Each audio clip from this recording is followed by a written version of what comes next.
can tell it's getting close to Christmas time when the Nintendo Switch releases won't stop coming. In the last couple of months, we have had an absolute ton of games released on the Switch, some of which I have been absolutely loving, some have really taken me by surprise, and some are just awful. So today I'm going to tell you about some of my favorite Nintendo Switch games I've been playing recently and tell you a couple you might want to avoid. And starting off today's list is Dave the Diver. Now, if you've somehow never heard of this game before, first of all, where have you been? And second of all, you are really missing out. This is absolutely fantastic. And the wild part is, I think it cost under £17. Now, I've said this before, but restaurant management games are some of my favorite types of game. And I love the fact that this is a combination between restaurant management and also a roguelite. But it's such a good roguelike, I didn't even know it was one.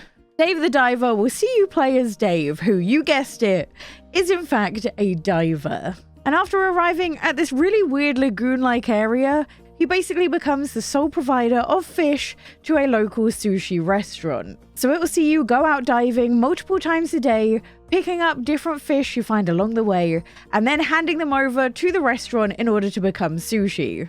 And although that sounds really basic, there's actually so much that goes into this game. First of all, you have the diving side of things. And as I mentioned, this is a roguelike, so no two dives will ever be the same. At first, you'll find yourself severely limited by the equipment that you have.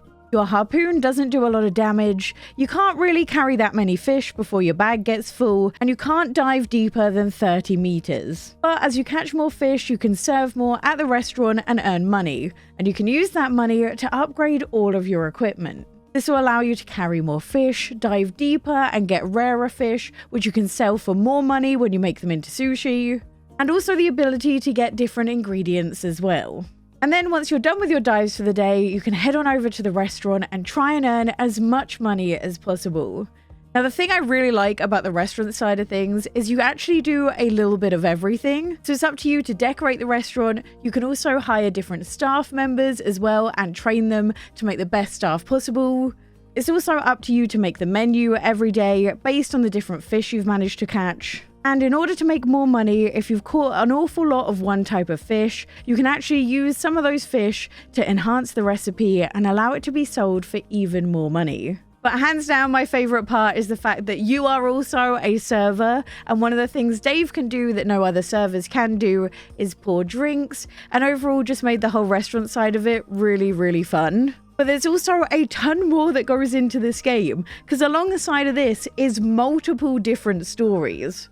So first of all, you have the sushi restaurant, which you're trying to grow with social media. Then you have the strange goings on of the ocean when you first come in contact with some mer people.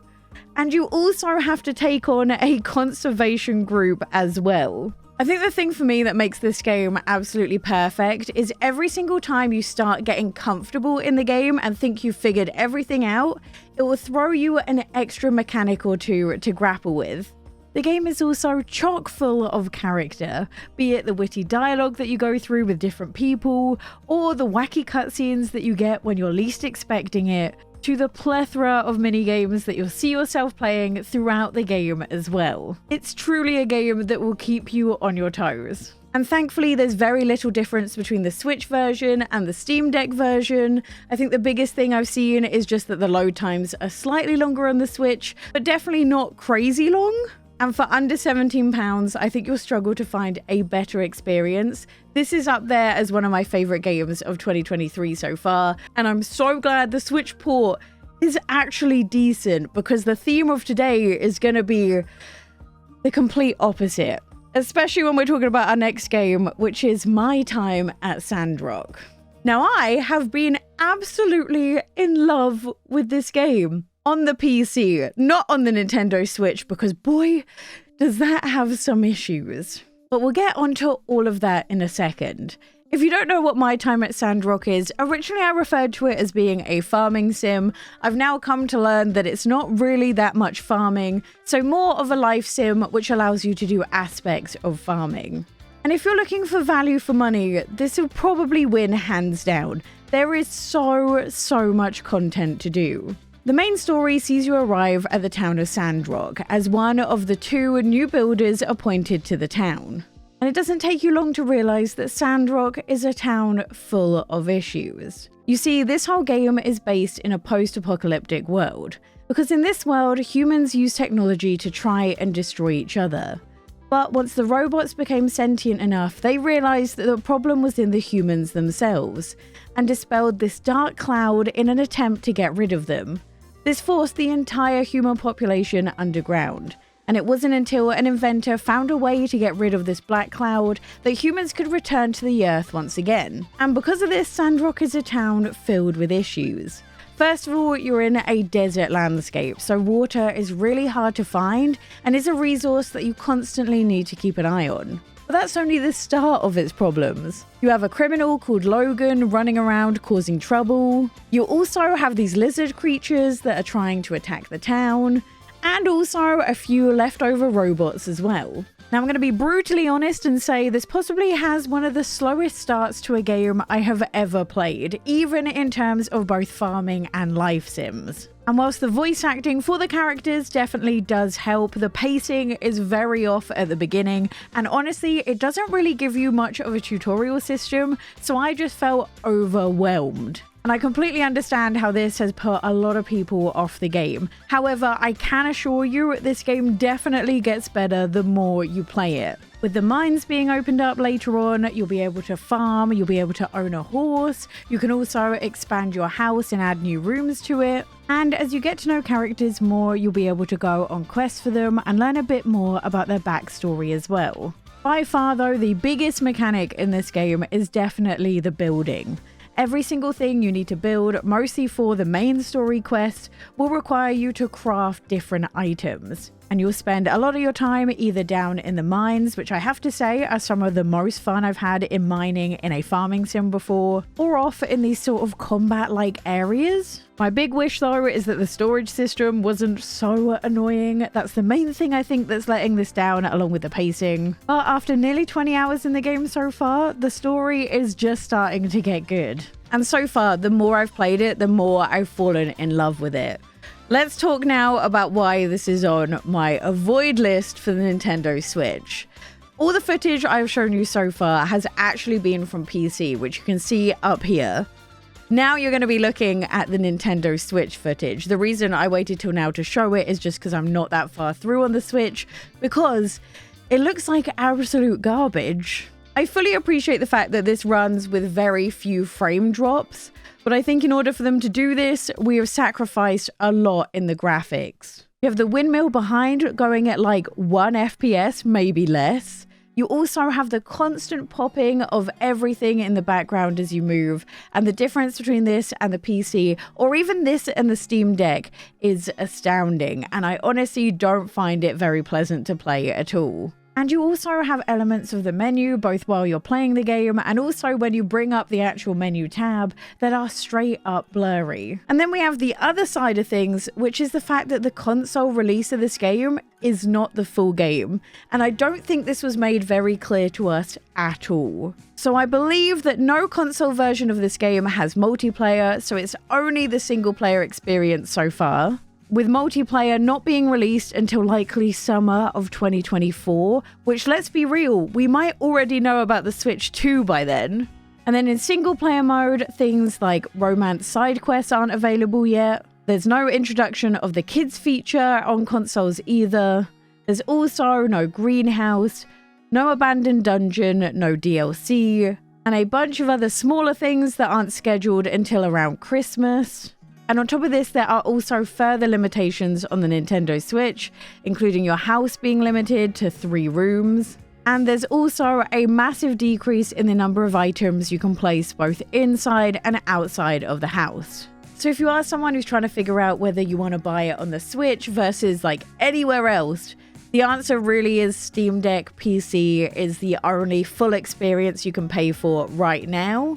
So yeah, I really like the game. It's just a bit disappointing to see what it looks like on the Switch.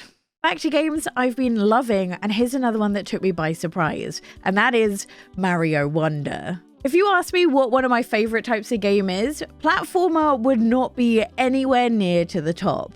I have a few I love, but in general, they're not something I gravitate towards.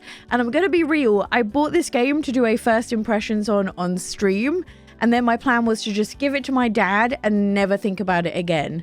The only issue is, I actually fell in love with it and had a great time playing it. Mario Wonder is absolutely wacky in probably the perfect way.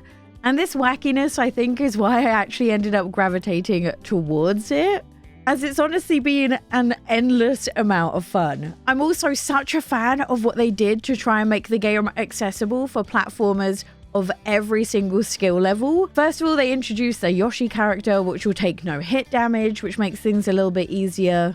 But they also have the introduction of these things called badges, which you can also use and switch out for each level to help you out if you end up getting stuck. But if you're also someone who loves a challenge, some of the challenge levels are ridiculously hard.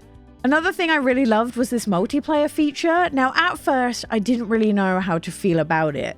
You weren't exactly playing with your friends, you just kind of saw these ghost-like characters. But once I started to get to a few of the harder levels, I realized how unbelievably useful this could be. Each of these randomers you are playing the game with on the internet can actually end up helping you get past some of the super tricky levels, because they can place these little standees, and if you end up dying, you can run back to a standee placed by either yourself or another character and end up getting revived. Essentially, this means that if a group of you are playing together, you can literally help each other to make it past really tricky segments.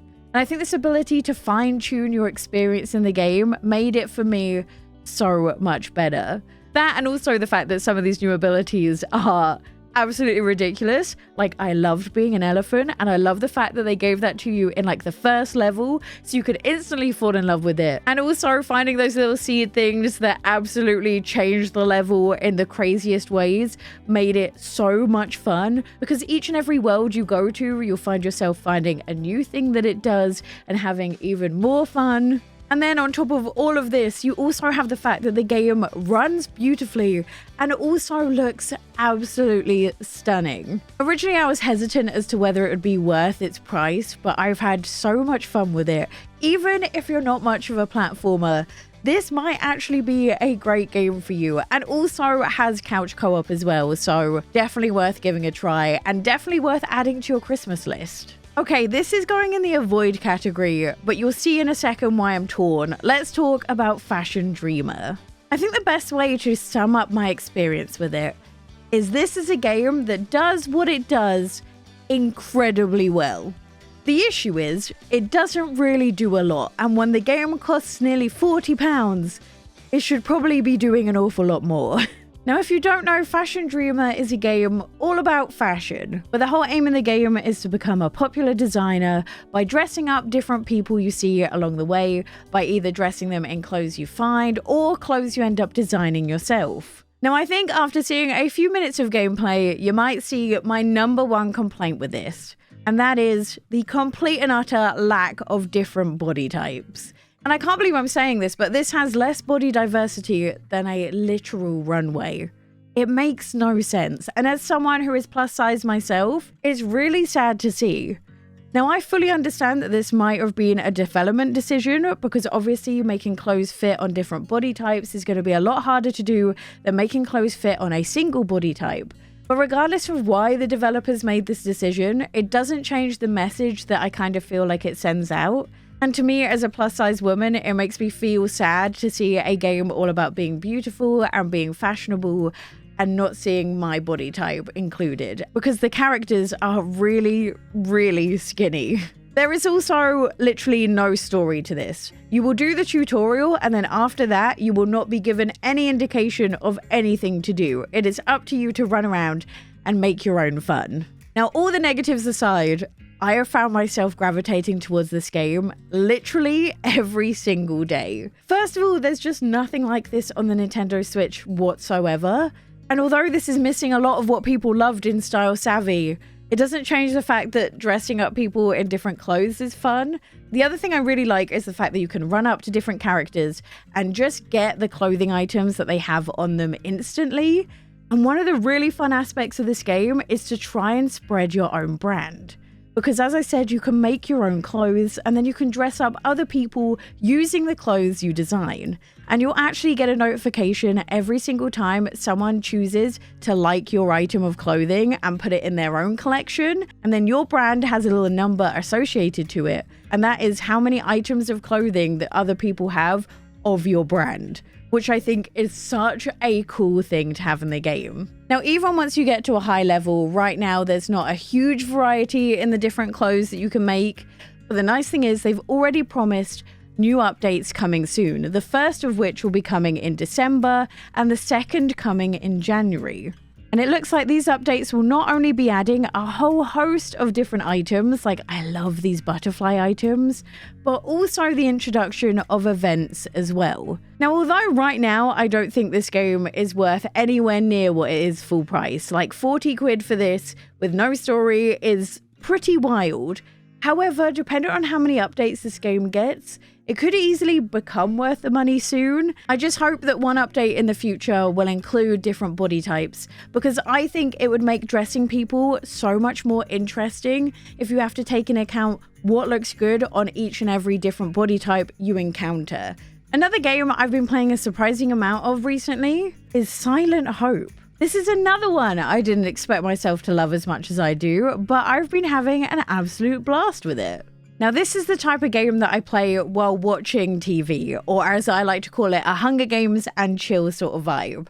Because whilst it does have a story, it is mostly just centered around dungeon crawling. And I can't really figure out why, but I've just found the dungeon crawling to be an awful lot of fun. Now, the story admittedly is a bit odd, and also is kind of given to you in weird little pockets of information. It's set in a kingdom where one day a terrible calamity struck, and this led people to deceive and backstab each other. And in a panic, the king decided to use his magic to steal away people's ability to speak, and then hurled himself into the abyss. As a result, his daughter cried endlessly and ended up encasing her in a giant crystal teardrop.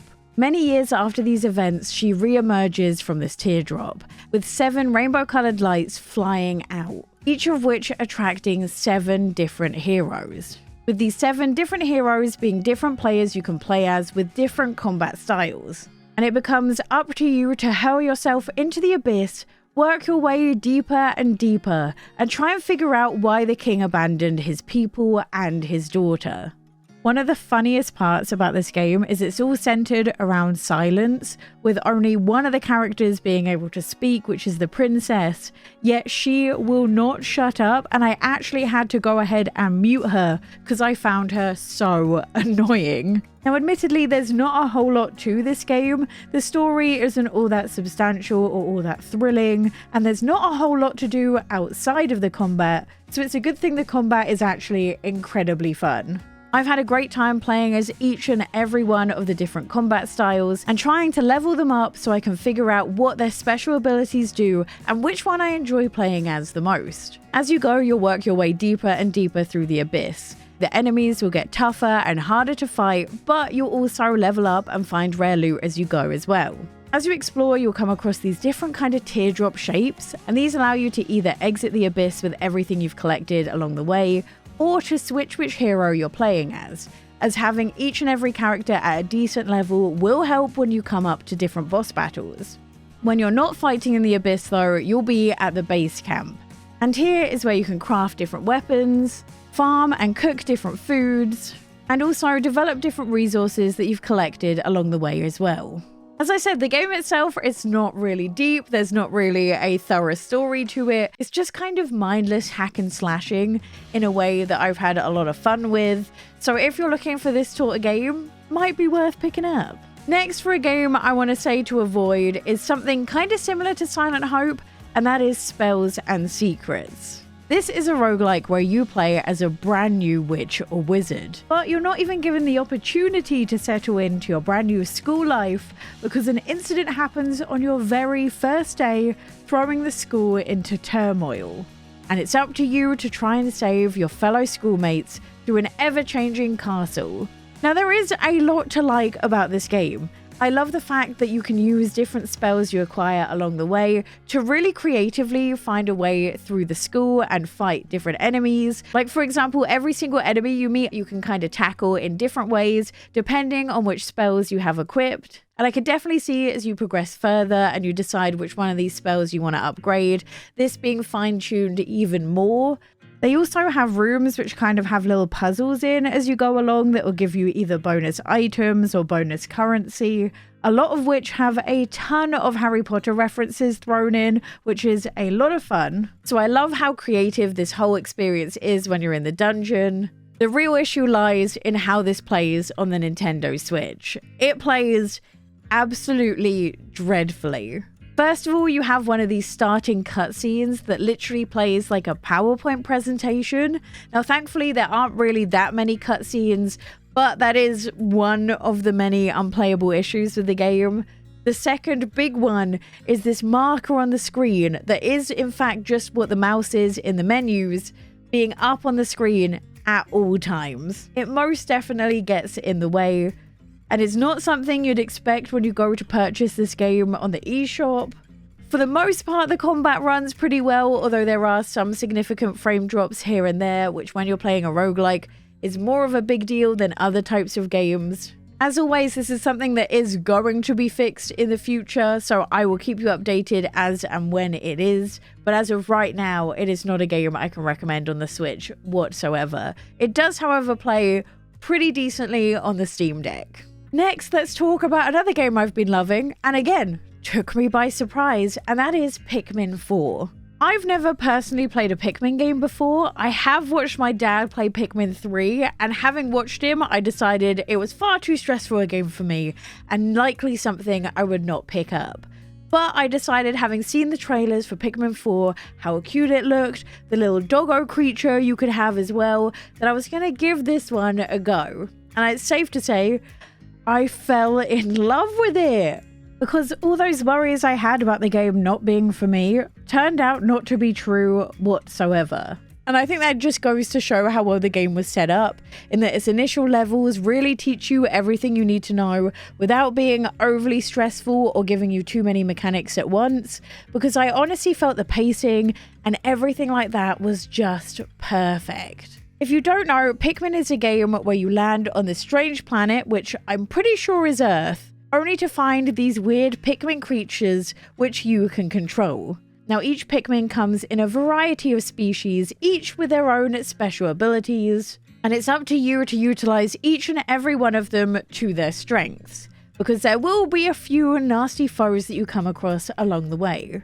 I think the thing that really struck me with Pikmin 4 was not only how much character there is in the game, but also what an absolute joy it was to play. The controls, the visuals, just everything was just perfect.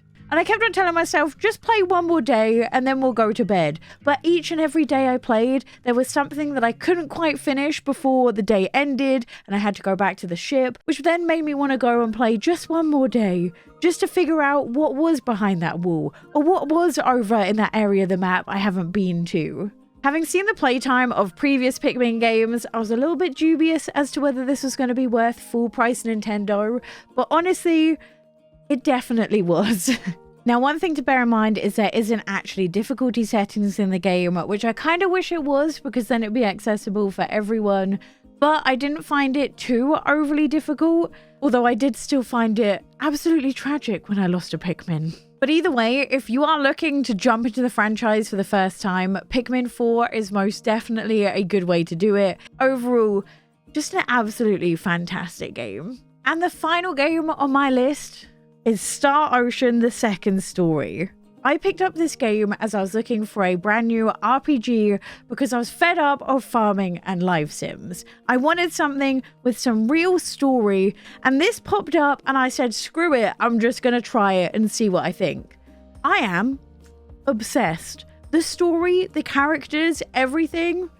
I'm in love. I love it so much. Now, this isn't the sort of thing I tend to gravitate towards because this is a science fantasy RPG. where you get to play as either Claude or Raina as you set off on a journey to try and figure out what this strange meteorite that struck this planet is and why it's messing up the entire world.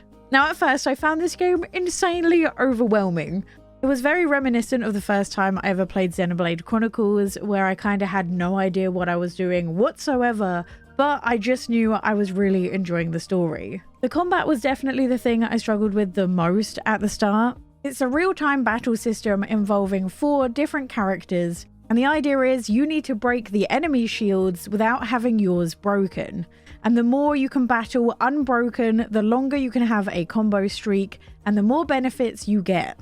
So this unique battle style, coupled with the fact that the skill trees are actually really confusing, took me a little bit to master, but once I got the hang of it, I had a lot of fun with it. But for those of you where combat isn't really your thing, there is also a story mode where the combat becomes significantly easier, so you don't have to worry about it so much and you can enjoy the whole rest of the game because there's so much else to it. Now, the first really cool thing about this game is at the start it asks you whether you want to play as Claude or Raina, and whichever one you pick, you'll play through the game from their unique perspective, basically giving this replay value from the very beginning. And it also adds another layer to this already incredible storyline. Now, although this is almost fully voice acted, there's not like proper cutscenes per se.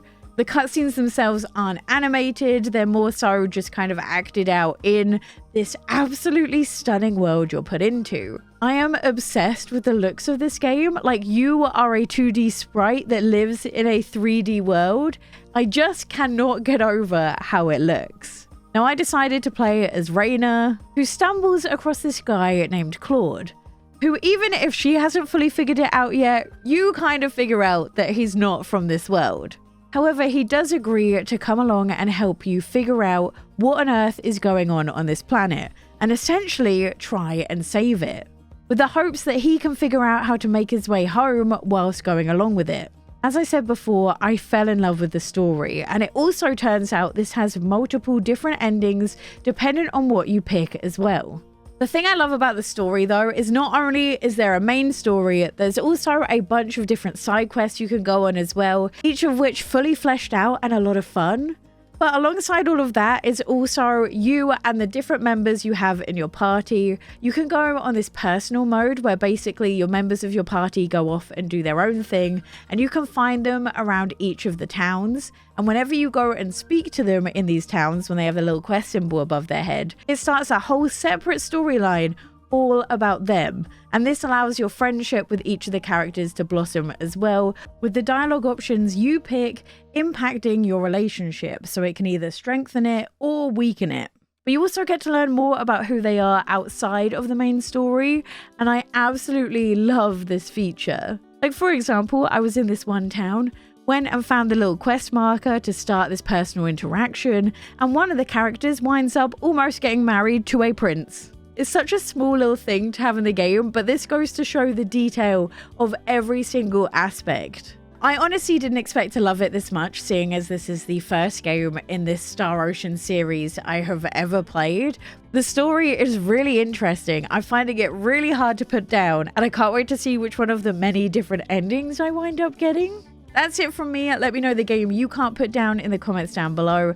And if you're also looking for some games that don't have any farming in whatsoever, click this video here.